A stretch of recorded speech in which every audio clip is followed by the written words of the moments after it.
Hey guys, Billy Ray here, back at the garage. Didn't get as far on the engine as I wanted to. This is the 357 here. I did get the crank in, so I went ahead and washed the block. Had to wash, of course, the caps and the crank. And go ahead and I cleaned the bearings. And what I wanted to bring up on this, that I didn't bring up yesterday's video, this one here has actually already been ran, okay? It was kind of a test mule that we did a few years ago for the external oil line for these Clevelands, and we did like a little video on that using a clear line to see how it worked. Well, then we decided to do a little cylinder head work to those those two barrel heads. So we pulled the heads off. Then we decided to go with a different intake. We had a dual plane on it. Now we're going to be running that Street Dominator like I spoke of yesterday. And we're switching the cam out. So basically we just kept tearing it down. So we ended up we had ARP rod nuts, okay, on there, but not the whole hardware. So we went ahead and changed the hardware out. So we just tore it all the way down.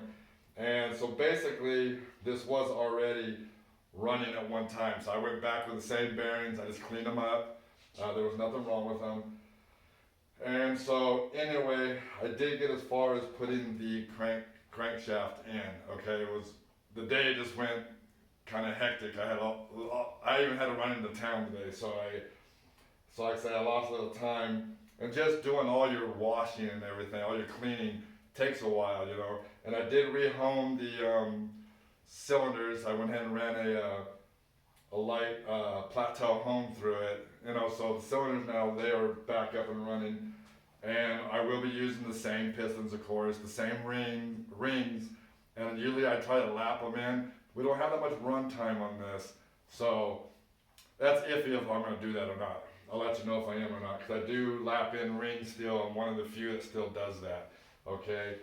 And also, I wanted to bring up, I should have showed it, but when you torque, if you're building an engine on an engine stand, okay, an engine stand like this, I like building them on a table, but I don't have space in this garage here to do like the way I really like doing things on some stuff. But on tables, you know, that's really ideal. And but if you're building on an engine stand, when torquing anything, torquing the mains, torquing the cylinder heads, even torquing the rods, always torque in the down position, okay? Always, where you're always pulling down or pushing down.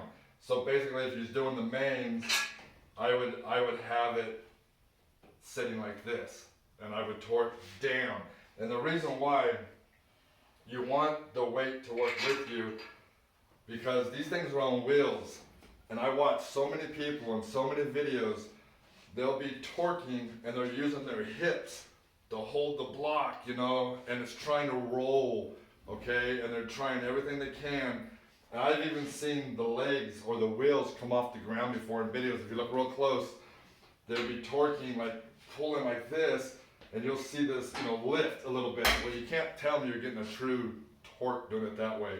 And it's not a big deal torquing down. I've already showed that to several people, even when I was on my road trips, okay, over the years when I was helping people out. And I would tell, oh no, torque down.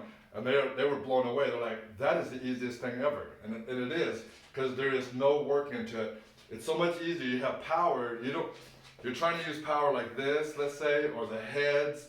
But if you're pushing down, you have all the power in the world that you need. You can just push it right down. I mean, you can sit on the clicker, you know, click if you wanted to. I know it sounds stupid, but I'm just saying, always torque in the down position. You'll find out it is so much easier. Even with the cylinder heads, tilt the engine over, tilt them down, and you're not out of breath or nothing. Even if you have those 105, 110 pound head bolts or studs, you are not out of breath because you're pushing down. And that's just so easy.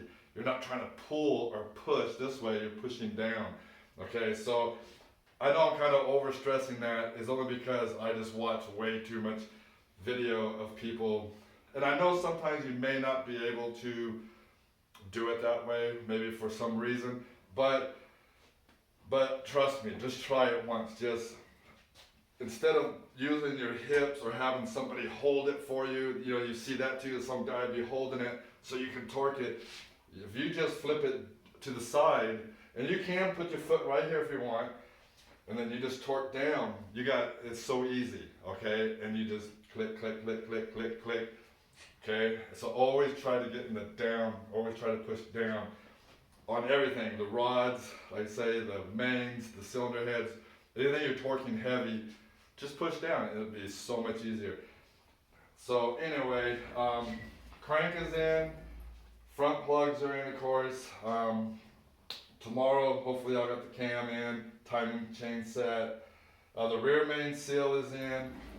This block I did use I don't know if you'll see it in there or not, a one-piece seal. I machined this block several years ago for a one-piece seal. So it does have a one-piece rear main seal instead of the two-piece that originally comes in these blocks. I probably, whoop, this camera wants to follow me. Okay, you can kind of see it in there. Also what I want to talk about is something I want to do in between all this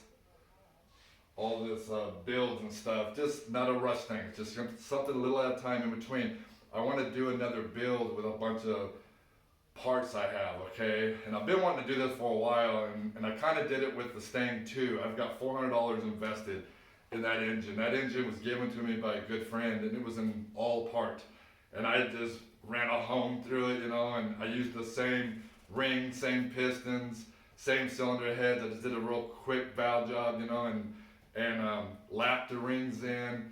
I did change the cam. The cam was given to me from another friend, gave me a cam, and I'm running that cam because I like that cam. I used to run it through the Elgin brand though, and this is a comp. So just when gaskets, and I did have to change the bearings because it was missing bearings, and I think the rod bearings were not even with it. So I did have to get bearings.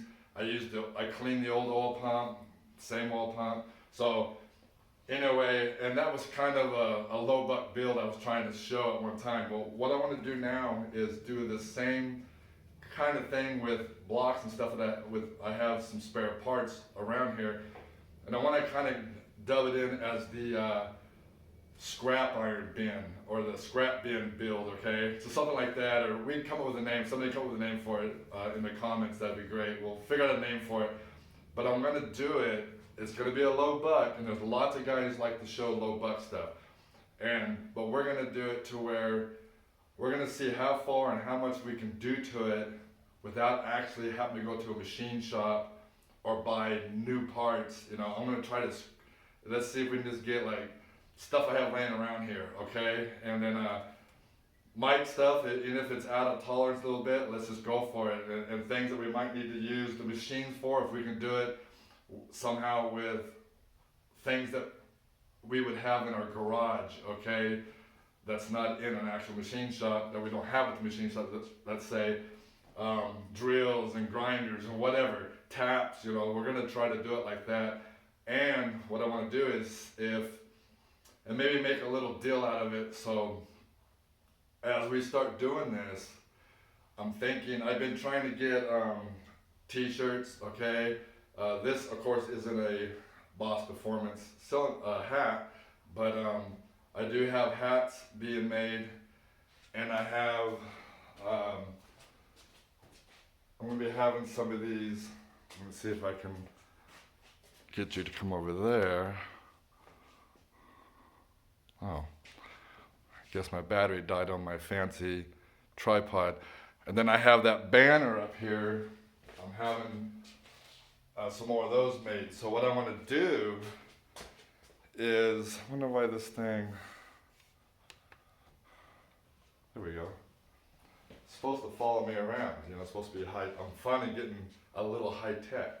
So anyway, what I want to do is, we're going to build this thing, and I'm going to take it up north to the dyno up there, And I'm thinking, I don't know exactly how to do this yet. I gotta look at the rules and stuff, but I may do some kind of giveaway deal, okay? And I want to take it to the dyno, and whoever in the comments can get closest to the horsepower or even nail it, I'm gonna give them a shirt, the hat, and one of those banners, okay? But again, I gotta see how that all works. I don't want to do anything you're not supposed to go against, you know. So I'll figure that out later. So anyway, that's the deal there.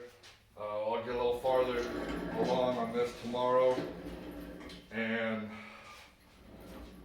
like I say, and then I gotta finish doing the cylinder heads. We're doing a little bit to the cylinder heads, and then once this is buckled up, I will be taking another. It's not a long road trip like I was just on, but this one's a weekend. It will take a weekend. So I'll be delivering, and I'll deliver this. And anyway, so that's where we stand right now. And like I say, I was wanting to talk too, just real briefly, because I brought this up when I was on my road trip this last time. And so, you know, never sees or anti-sees. When you buy these brand new, they're always down a ways if you take the lid off. And back in the 80s, old timer, I shouldn't say old timer, he wasn't an old timer then, showed me a little trick to pour oil in there, okay, just motor oil. So we would always, back since the 80s I've been doing it this way, and I pour a little, and I'm sure other people has done it too, but we just pour oil in there, stir it with a popsicle stick or a screwdriver, something like that. This stuff lasts forever, and I use this stuff all the time, and that's what I use underneath the head of the bolt, you know, so you have a more true torque, and even on the threads. I like this stuff. Now I know Molly Lube and the guys like to use the ARP stuff, but as you get lower and lower and lower, and you're scraping the bottom, if you put a little oil in there and scrape it around, you'll have more than you think. And I actually have 2 of these that I keep on hand because, like I say, because I like to use this stuff, and I do the oil trick. I've been doing it since the 80s, ever since I was showed that little trick thing there. Like I say, I'm sure other guys do that, because if he showed me, that means people do it. So anyway, that's that. So I guess I'll put the bag back on this. I don't remember what, okay. So anyway, just remember, try that torquing deal. If you're on the engine stand, move it down like this, torque it down, and you'll find that it is so easy. You'll be blown away. You'll be like, how come I haven't been doing this a long time ago? And like I said, you can, depending on what you're torquing, put your foot or something behind the wheel just for a little extra, but and that way the weight of the block and everything's going with you, and you're not actually trying to pull the block over, okay, if that makes sense, or the wheels off the ground, and having your hips up against, you don't need to do none of that. So, and I've showed that before. I think I showed it on my old YouTube, or I showed it on the group site, but I have showed a lot of people when I'm on the trip showing them that stuff. So anyway, alright guys, alright, you guys be safe out there as always, and I'll see you tomorrow. Alright, thanks.